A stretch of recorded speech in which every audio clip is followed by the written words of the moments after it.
Para essas lesões se desenvolverem, são necessárias várias etapas, tá? Que a gente chama de biologia dos tumores.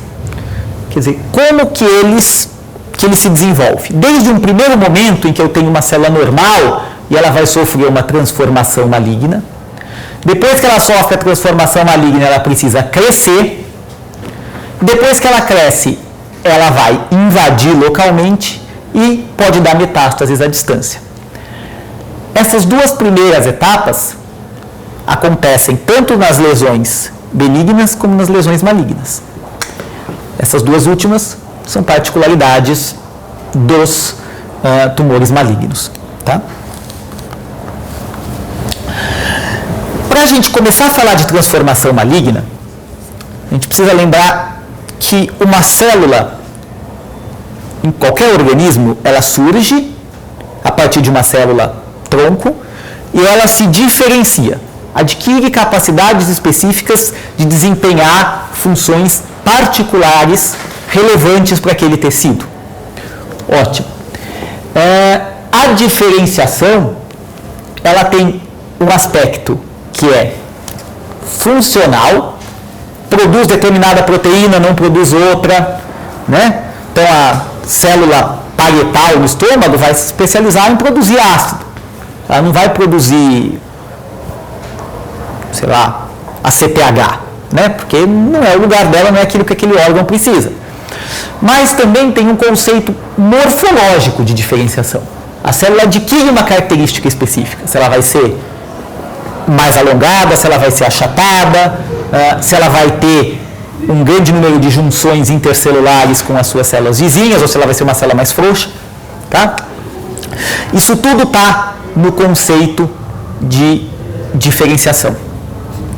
E a diferenciação é um aspecto interessante porque ela não é determinante, mas a gente já pode observar diferenças nesse processo entre as neoplasias malignas e as neoplasias benignas. Em geral, nas neoplasias benignas, a gente tem células mais diferenciadas, que se parecem mais com o normal, com aquilo que a gente encontra naquele tecido, ou com células que têm a sua capacidade morfológica e funcional parcialmente mantidas, tá? Do ponto de vista celular. Nas neoplasias malignas, não necessariamente. Tanto que neoplasias malignas, em geral, a gente subclassifica depois em bem diferenciadas, moderadamente diferenciadas ou pouco diferenciadas. Por que isso é importante? Porque nas células do organismo, quando uma célula ela perde o seu controle, sua regulação do ciclo e vira uma célula neoplásica, ela vai sofrendo diferentes graus de desdiferenciação ou anaplasia. Tá?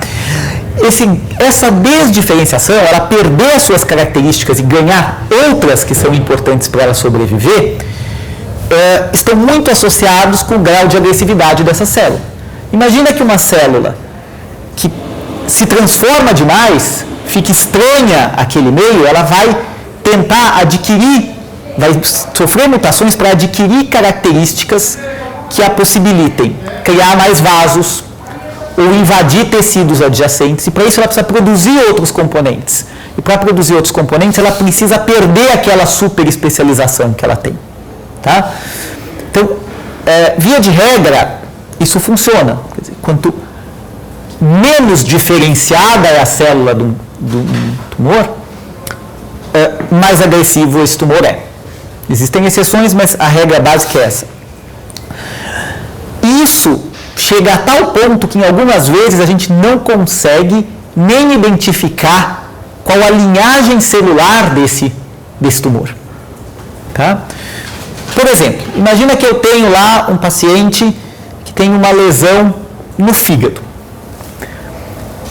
Eu olho essa lesão, tá? Olha, parece um carcinoma epitelial, um adenocarcinoma, porque forma glândula. Isso tem chance de ser metástase. De onde veio essa metástase? Qual é o sítio primário? Eu posso investigar isso. fazendo reações imunistoquímicas, procurando proteínas específicas. Então eu procuro lá se tem uma proteína que é expressa nas células do pulmão, uma proteína que é expressa nas células do intestino, ou uma proteína que é expressa nas células da mama, enfim, para tentar identificar de onde veio. Quanto pior o grau de diferenciação, mais difícil é identificar essas proteínas que sinalizam a origem do tecido. Tanto que às vezes a gente solta o laudo de um adenocarcinoma indiferenciado ou pouco diferenciado, e mesmo fazendo imunistoquímica, a gente não consegue definir o sítio da lesão. Isso é o que acontece sempre? Não. Tá? Na maioria das vezes a gente consegue identificar. Morfologicamente é difícil, mas com o uso de ferramentas adicionais isso é viável. Agora, tem alguns tipos de lesão que você não consegue saber nem se aquilo é epitelial ou se aquilo é mesenquimal. Se aquilo veio de uma célula epitelial ou veio de uma célula muscular. Tá? Essa diferenciação ocorre a partir de uma stem cell tumoral. A partir do momento que uma célula vira uma célula tumoral, ela começa a se replicar, ela transmite as suas mutações para suas células filhas, e aí a seleção de mutações que vão ser importantes ou não começa a ser uma seleção natural. Com a diferença que aqui a seleção natural é um processo amplificado, porque como essa célula não tem controle de ciclo, ela se divide indefinidamente, a chance de, nesse monte de divisões, achar uma mutação que seja útil para o tumor é muito maior do que no processo de evolução natural que a gente tem na nossa gametogênese, no dia a dia, ou no próprio processo de fecundação e reprodução. Tá? Então, como que essa falta de diferenciação, ou essa anaplasia, que são as características celulares, né, que estão associadas ao desenvolvimento de tumores, ou que são marcadores, ou que identificam morfologicamente uma célula alterada do ponto de vista do seu ciclo celular. Primeira coisa é o pleomorfismo.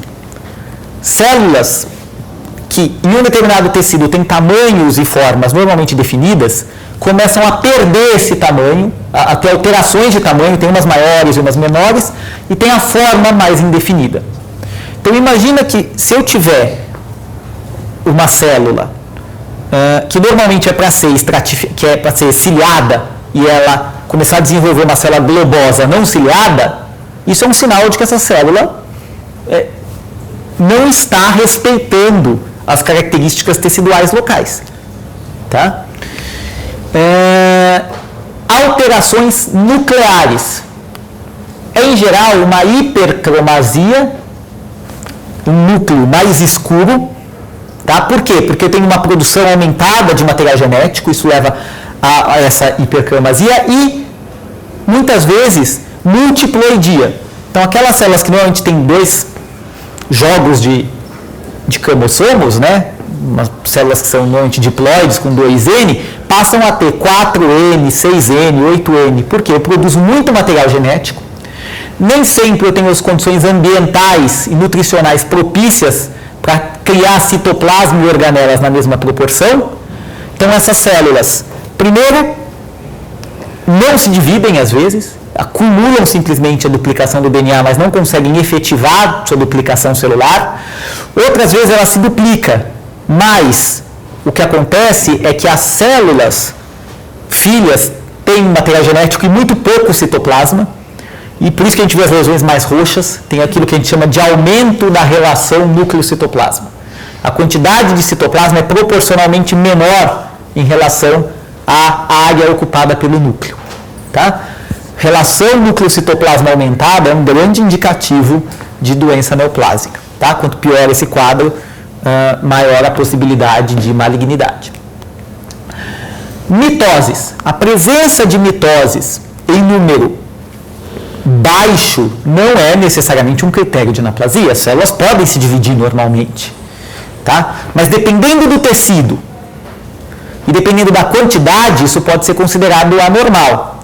Principalmente quando elas são atípicas e bizarras. Isso é, você tem aquele alinhamento de cromossomos, os cromossomos estão desalinhados, ou eu tenho uma quantidade muito irregular de material genético. Tá? A gente consegue ver isso claramente. outro aspecto importante, perda de polaridade celular, que normalmente está associado a um crescimento anárquico, sem orientação. O crescimento controlado das células faz com que a inibição por contato, o microambiente, guie uma célula para se orientar dentro do tecido. A célula neoplásica, ela não se orienta dentro do tecido, ela cresce de qualquer jeito. Tá? Porque o tecido não pediu para ela crescer, o tecido não está precisando que ela cresça, então ela cresce de qualquer jeito. Então aquela célula, pensando por exemplo numa célula do intestino, que vai ter a sua membrana apical, especializada em absorver coisas, e a sua membrana basolateral, especializada em transportar isso para a corrente sanguínea, no caso de uma célula com alto grau de anaplasia, ela vai perder essa capacidade. Tá?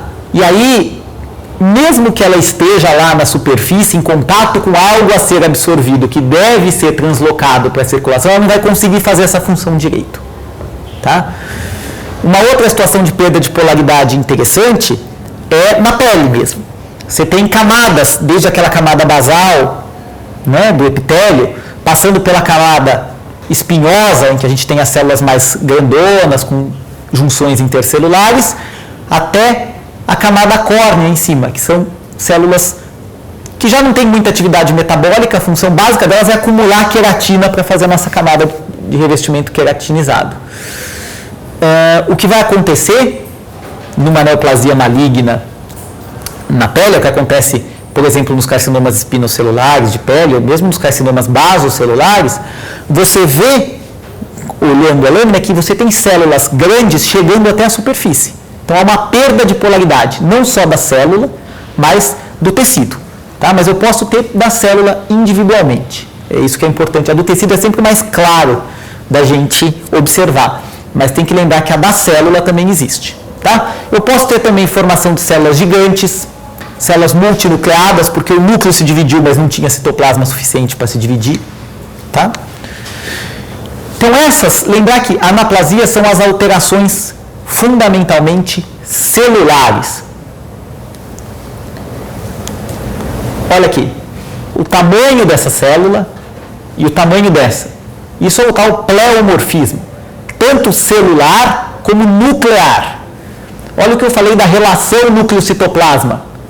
O núcleo em relação a esse citoplasma é muito diferente disso aqui. Olha o tamanho desse núcleo proporcionalmente ao citoplasma.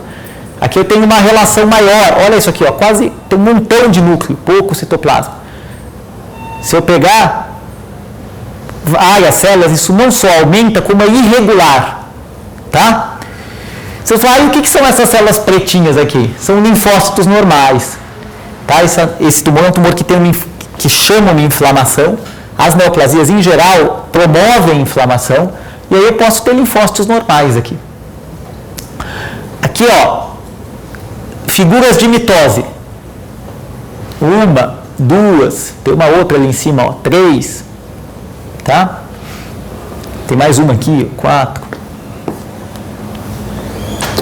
Então, na anaplasia o que a gente tem é a perda da característica celular. Agora, além da característica celular, eu tenho a característica tecidual. Uma célula, ela, dentro de um contexto, tem algumas particularidades. E quando ela perde a sua função, ou se desorganiza no contexto do tecido, nós estamos falando, então, de displasia. Tá? Então, quem é anaplásico é a célula. A displasia diz respeito ao tecido, como um todo.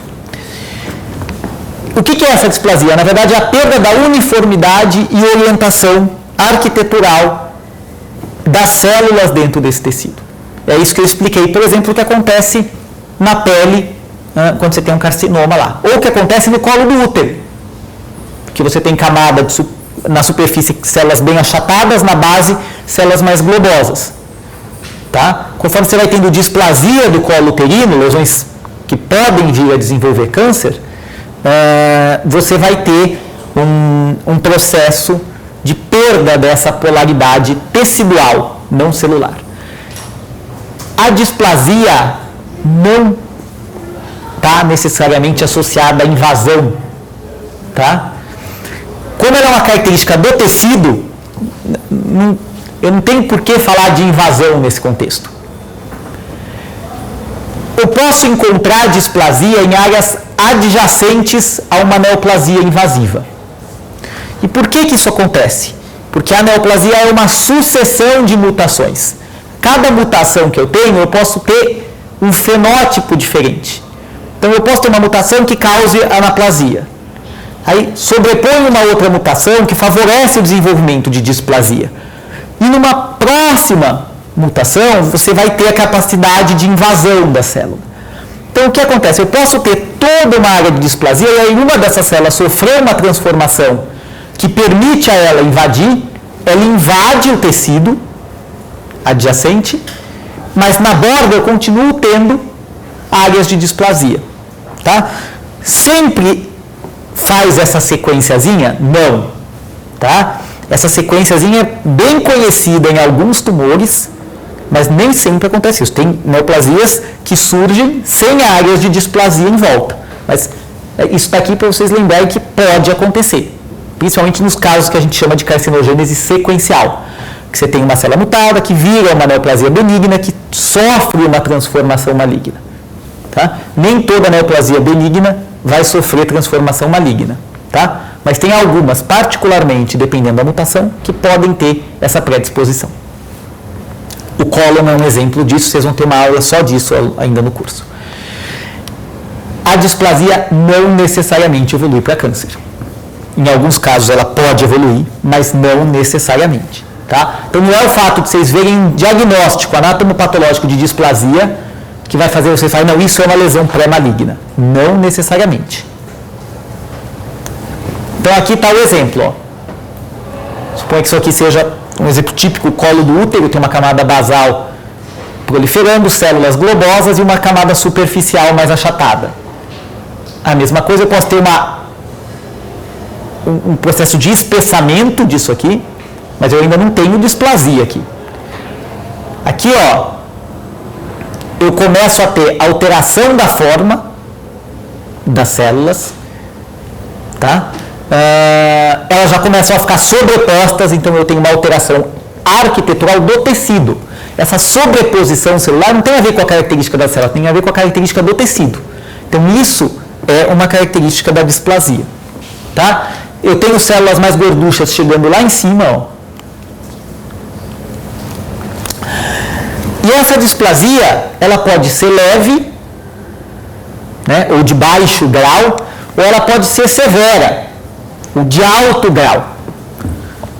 O que diz isso? Isso é um espectro, na verdade, é meio subjetivo, tá, gente? Vai da experiência da patologia mesmo. Você olhar, tem muita célula fora do lugar, ou a alteração arquitetural está muito evidente, tá? Um exemplo típico disso é o que acontece na neoplasia intraepitelial cervical, no câncer do colo do útero, na evolução do câncer de colo de útero. Né? Antes dele ser um câncer efetivamente invasivo, eles têm três características, três classificações, né, de neoplasia intraepitelial cervical. Em cada um desses estágios, o estágio 1, 2 ou 3, o que dita isso é o grau de alteração arquitetural. Quanto mais células globosas e menos células achatadinhas, bonitinhas, maduras, eu tenho no meu esfregaço de Papa Nicolau, maior a graduação que eu dou. Tá? O NIC3, a neoplasia intraepitelial cervical 3, funciona como uma displasia severa, um carcinoma in situ. Por que eu chamo de carcinoma in situ? Porque quando ele tem essas características de grande anaplasia e grande displasia, a sua chance de invadir é muito grande. Você está esperando, a gente brinca que você está esperando a mutação chave, aquela mutação que vai permitir produzir uma metaloproteinase ou alguma coisa que rompa aquela membrana basal e a célula possa invadir localmente e metastatizar. Tá? Quando isso acontece, isso já vira uma neoplasia maligna invasiva. Tá? A nossa célula era do bem, se transformou numa célula do mal, virou uma neoplasia maligna. Agora ela precisa crescer. Tá? Dentro desse processo, depois da transformação até a manifestação clínica, você tem um longo período de tempo. Veja, de uma célula, que é aquela célula que sofreu a transformação e perdeu a sua capacidade de regular o ciclo, até eu ter mais ou menos 1 bilhão de células, que equivale a 1 grama de tecido, eu tenho 30 divisões celulares. E por que eu coloquei 1 grama de tecido aqui? Porque 1 grama de tecido, em geral, e ainda isso é muito variável de acordo com o local que está, mas é a mínima massa que a gente consegue ter uma evidenciação clínica. Você consegue descobrir no indivíduo o tumor. Tá? E aí, depois de mais 10 divisões, eu passo desse bilhão de células aqui para o trilhão de células. Né? Se todo mundo estiver dividindo aqui, você vai dobrar rapidinho. De 1 grama, isso passa para 1 quilo. E por que a gente está falando de 1 quilo aqui? Porque 1 quilo é a média das maiores neoplasias que são compatíveis com a vida. Acima disso, ou é incompatível, o cara vai morrer nesse meio de caminho, ou se você tratar e tal, você vai ter uma sobrevida que é relativamente pequena. Tá? Só para mostrar que durante toda a janela de desenvolvimento da neoplasia maligna, durante 3/4 dela, a gente está cego com essa neoplasia. A gente não está vendo, a gente não tem manifestação. No último quarto é que ela se manifesta e que a gente tem que tentar abordar. Qual é o grande segredo de neoplasia? Se chama diagnóstico. Quanto mais cedo o diagnóstico for feito, melhor. Mais fácil de você tratar, melhor o seu índice de cura. Tá? A diferença de eu tratar, por exemplo, um carcinoma in situ, uma displasia severa, e eu tratar uma neoplasia que acabou de invadir, é a seguinte: quando eu trato a displasia, eu tenho cura naquele lugar. Quando eu trato a neoplasia que acabou de invadir, eu posso ter cura ou não. Porque a partir do momento que ela invadiu, eu não sei o que ela invadiu. Eu não sei se a célula ficou ali mesmo, se uma célula caiu na corrente sanguínea e foi se alojar num outro órgão, ou se ela caiu na corrente linfática e foi se alojar num linfonodo qualquer, tá? Vai ficar lá escondida um tempo. Tá? Então, o tratamento da neoplasia maligna, então, portanto, com invasão, ela tem a chance daquilo que a gente chama de recidiva.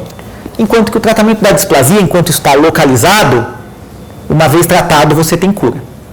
Tá? Você pode ter outra região, uma região até perto, que desenvolve uma nova lesão, mas não é uma recorrência daquela mesma lesão. Tá? Assim, então você não consegue garantir que você vai ter cura? Você não consegue ter cura na neoplasia maligna? Não, você consegue. Você só não consegue garantir com 100% de certeza, porque você não está olhando todas as células do indivíduo. Tá? Por isso que ninguém fala que o fulano de tal, quando tratou a Dilma, por exemplo. A Dilma, ninguém falou que a Dilma foi curada. Todo mundo falou, ela está clinicamente curada. Por quê? Eu não sei se tem alguma célula perdida lá. Tá? Pode ser que tenha, que o próprio sistema imune deu conta e matou e que ela esteja clínica e biologicamente curada. Tá? Mas essa é uma assertiva que você nunca faz, não é porque é a Dilma, é com qualquer paciente que tem neoplasia. Tá? Neoplasia maligna invasiva, portanto. Agora, obviamente, esse ritmo de crescimento não é uma coisa 2 viram 4, 4 viram 8, 8 viram 16. No começo isso até é, mas depois você começa a ter um equilíbrio entre células que são produzidas pelo tumor e células que você vai perdendo. Por que a gente perde células do tumor? Porque o sistema imunológico tenta agredir isso, né, reconhece algumas proteínas que não são normais para aquela célula e tenta destruir. Porque esse tumor, quando ele cresce muito rápido, ele não consegue criar na mesma velocidade condições nutricionais, então vasos que cheguem até lá, ou matriz extracelular que sirva de arcabouço. Então isso vai fazer com que não haja nutrientes e oxigênio para essas células em quantidade adequada e elas acabam morrendo, tá? E quando elas morrem por necrose, elas liberam mediadores e recrutam células inflamatórias, tá? Então, é um balanço, o ritmo de crescimento é dado por um balanço, que depende do quê? Primeiro, do tempo de duplicação. Uma célula que se divide muito rápido e uma célula que se divide mais devagar, podem estar... A falta de controle de ciclo não está associada à velocidade de duplicação. Eu posso ter uma célula que não tem controle de ciclo, mas que tem um tempo de ciclo muito grande. Então, ela demora para conseguir se replicar. Esse tumor, ainda que ele invada e seja maligno, ele vai ter um crescimento mais lento. Existem neoplasias malignas de crescimento lento. Tá? Se essa velocidade for maior, esse tempo de duplicação, na verdade, o tempo de ciclo, né? Se eu conseguir ter uma duplicação maior e um tempo no ciclo menor, eu vou ter mais divisões e vou produzir mais células. Outra coisa que é importante é isso aqui, ó, percentual de células em proliferação, que a gente chama de fração de crescimento. Nem todas as células estão replicando ao mesmo tempo. Tá? Normalmente a gente tem um percentual de células se replicando. Quanto maior o percentual de células em duplicação, maior o meu ritmo de crescimento. Tá? Porque tem mais células se dividindo e produzindo as outras. E aí isso é equilibrado pelas células perdidas no crescimento da lesão, por esses motivos que eu falei. Necrose, processos imunológicos, tratamento, quimioterapia, quando você faz algum tratamento químio, radioterapia, você está diminuindo o ritmo de crescimento do tumor. Tá? Essa fração de crescimento, ela tem algumas particularidades muito importantes. Primeiro, ela é diferente na fase inicial e na fase tardia.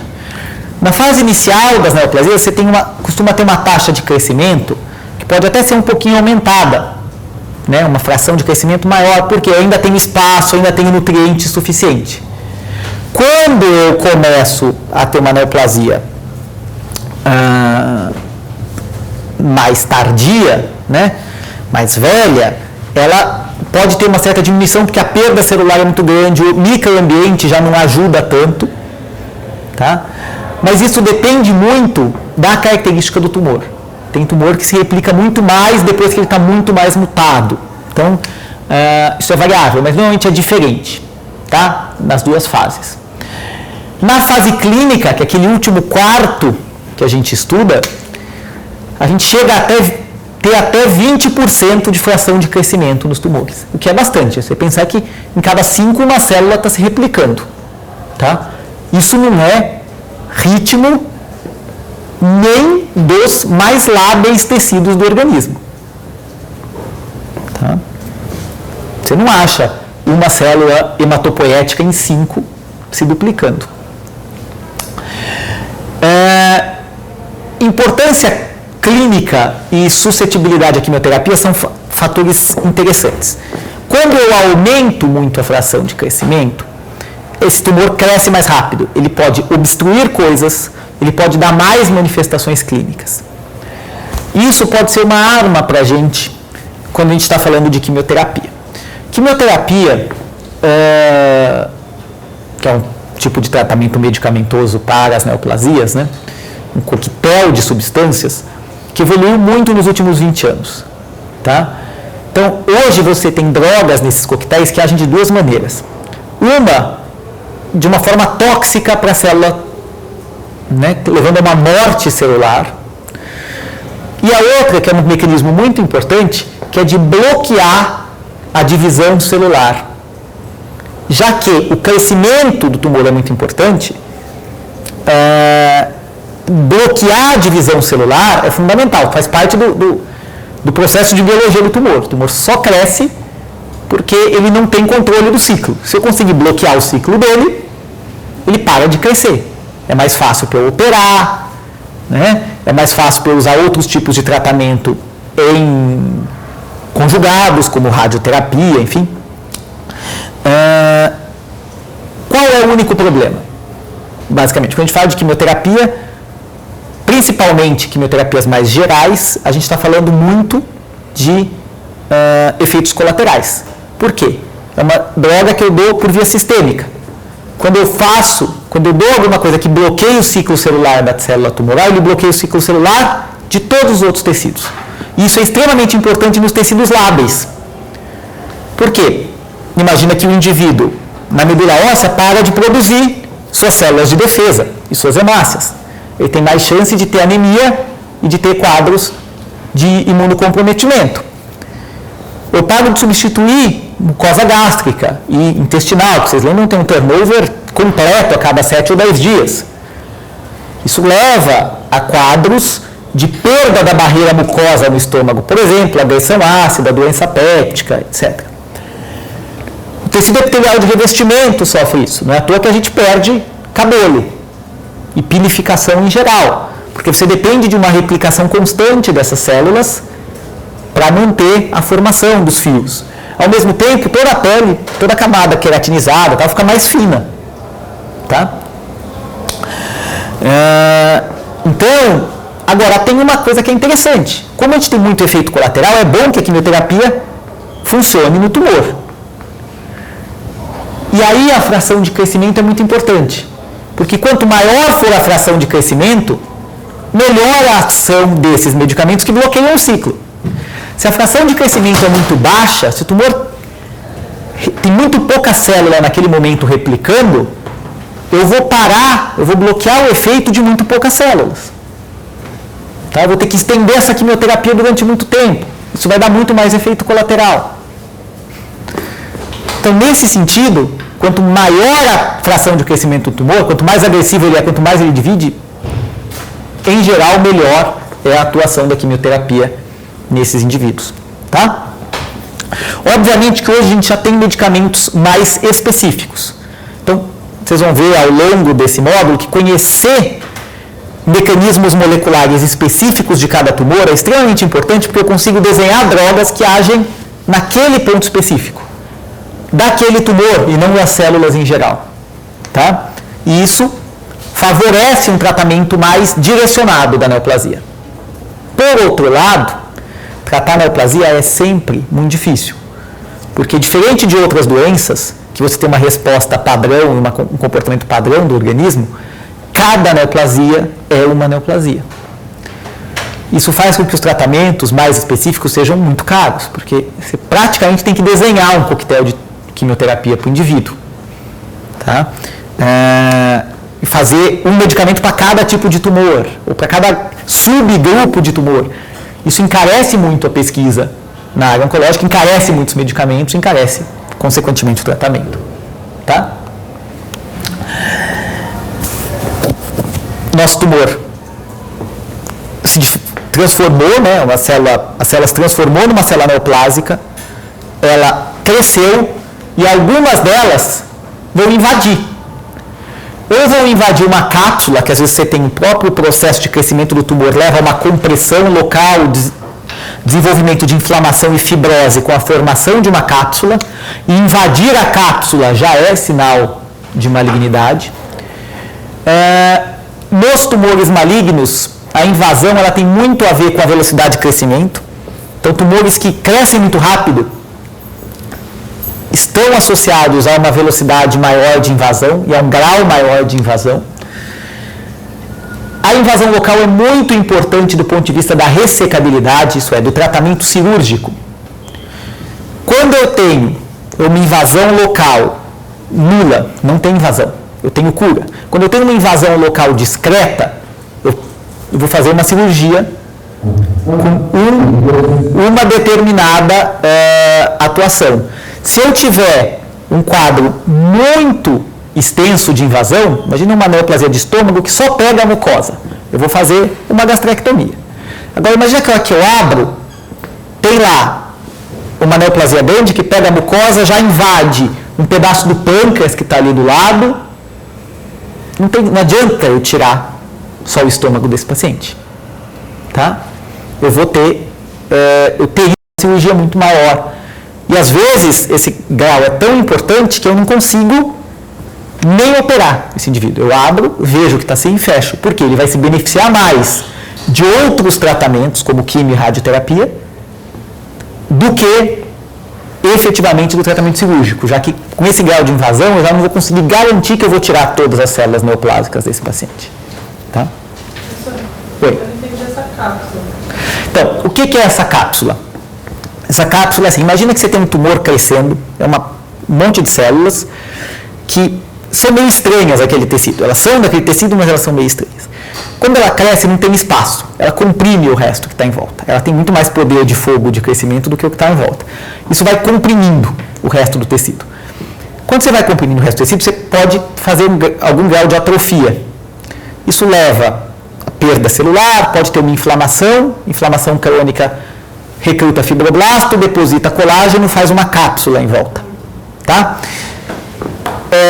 Isso é muito bom nos tumores benignos, porque você olha e fala assim, opa, vou tirar, isso tudo já está encapsulado, tá? É até um sinal de que isso está restrito.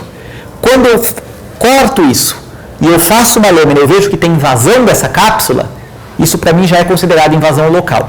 Tá? O exemplo mais típico disso é o que acontece na tireoide, que é exatamente desse jeito. A cara histológica do adenoma folicular, que é a lesão benigna das células foliculares da tireoide, e o carcinoma folicular é muito parecido. Se eu olhar só a célula, se me der só a célula, eu não consigo dizer se é benigno ou maligno.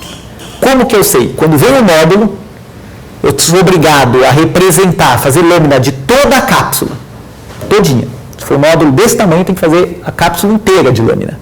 Porque se eu achar um ponto de invasão, eu vou chamar isso de carcinoma. Se não invadir, eu vou chamar isso de adenoma. Qual a diferença? Se eu chamar de adenoma, o cara está curado. Se eu chamar de carcinoma, vai ter que fazer acompanhamento, fazer iodo radioativo para ver se tem metástase linfonodal, tá?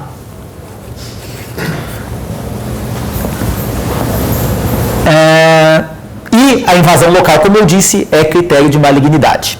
Tá? Tem invadir membrana basal, é carimbo de maligno. Tá? Neoplasia que invade não é benigna nunca. Ela pode ser uma neoplasia maligna de crescimento incipiente e lento, mas ainda assim ela é uma neoplasia maligna. Tá? Então, guardem isso. Nunca, nunca, nunca falem para alguém que o indivíduo tem uma neoplasia benigna que invadiu. Isso não existe. Tá? E também não cometam uma coisa que é comum. Você está lá, vai pedir para o patologista ver alguma coisa, você sobe lá, você quer ver o resultado logo, aí o patologista fala para você assim, é um carcinoma de não sei o quê. Nunca faça uma pergunta clássica, mas é benigno ou maligno? Ora, se é um carcinoma, é maligno. Tá? Bom, metástases. Eu posso invadir localmente, mas eu também posso atingir ou a corrente sanguínea, ou a via linfática, ou ainda pingar células para dentro da cavidade, como por exemplo numa neoplasia de ovário ou de pulmão, e jogar células no peritônio ou na pleura, e essas células se alojarem em um local que é fisicamente distante do local original. Tá? Que não está contínuo, quer dizer, que eu não consigo explicar. Uma metástase é uma invasão que eu não consigo explicar pelo simples contato direto do tumor com aquela área. É diferente do tumor de estômago que invadiu o pâncreas. Eles estão um do lado do outro. Aqui, esse tumor vai invadindo o estômago, ele inclui, ele pode grudar junto com o pâncreas, fazer uma invasão que a gente chama de contiguidade. Não deixa de ser uma invasão local, não é uma metástase. Tá? Uma metástase não tem continuidade física com o tumor primário, com o tumor originário. Tá? Isso normalmente acontece ou porque caiu na cavidade peritoneal ou pleural, pode ser na pericárdica também, mas a incidência de neoplasias no coração é muito menor, ou é linfática ou é hematogênica, tá? Então tá aqui, ó, metástase.